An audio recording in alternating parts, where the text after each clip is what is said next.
O ang masasabi nyo tungkol sa cremation? Bawal po ba yon? Meron bang sinasabi ang scripture tungkol sa cremation? Ganda ng tanong. Sige, sagutin natin to. Alam nyo, sa panahon natin ngayon, ito na kasi ang mas praktikal, mabilis, at mas mura ang cremation kumpara sa tradisyonal na paglilibing. Pero ano ba talaga ang sinasabi ng Biblia tungkol dito? So may utos ba si Lord tungkol sa ganitong sitwasyon? Yan ang ipapaliwanag natin, simple, malinaw, at ayon sa salita ng Diyos. Una, wala pong direct verse sa Bible na nagsasabing, "Thou shall not cremate." Wala. Wala ring verse na nagsasabing bawal ang pagsunog ng katawan.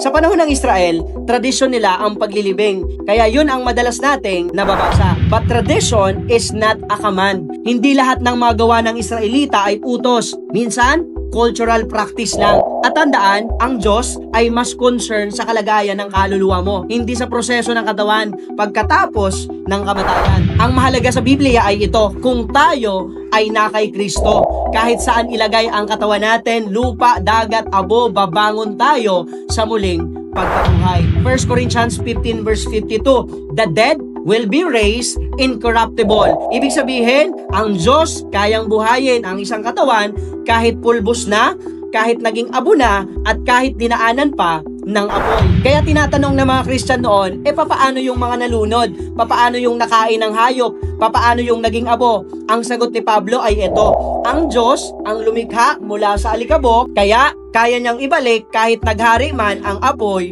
o tubig. Hindi limitado ang kapangyarihan ng Diyos sa physical condition ng katawan. Kaya, kung tatanungin natin, kasalanan ba ang cremation? Ang tamang sagot ay hindi. Hindi ito tinuturo ng Biblia bilang kasalanan. Pero, may isang mahalagang prinsipyo. Igalang natin ang katawan dahil ito ay templo ng Santong Espiritu. Ibig sabihin, ang proseso, cremation man o burial, ay dapat gawin ng may paggalang, may respeto, at hindi sa paraang magbibigay karumihan o pangungutya. Hindi kung anong paraan ka ililibing ang mahalaga, kundi kung papaano mo pinararangalan ang Diyos sa buhay mo bago ka pumanaw. Kung cremation ang choice, walang problema. Kung burial ang choice, walang problema rin. Ang mahalaga ay ang puso, hindi ang paraan. May ilang Kristiyano na mas gusto pa rin ang burial dahil ito ang tradisyon noong Bible times. Ito ang larawan ng paghihintay sa muling pagkabuhay. At ito ang nakasanayan ng pamilya. Pero hindi ibig sabihin na mali ang cremation. Ito ay personal conviction, hindi moral issue. Ang iba naman, pinipili ang cremation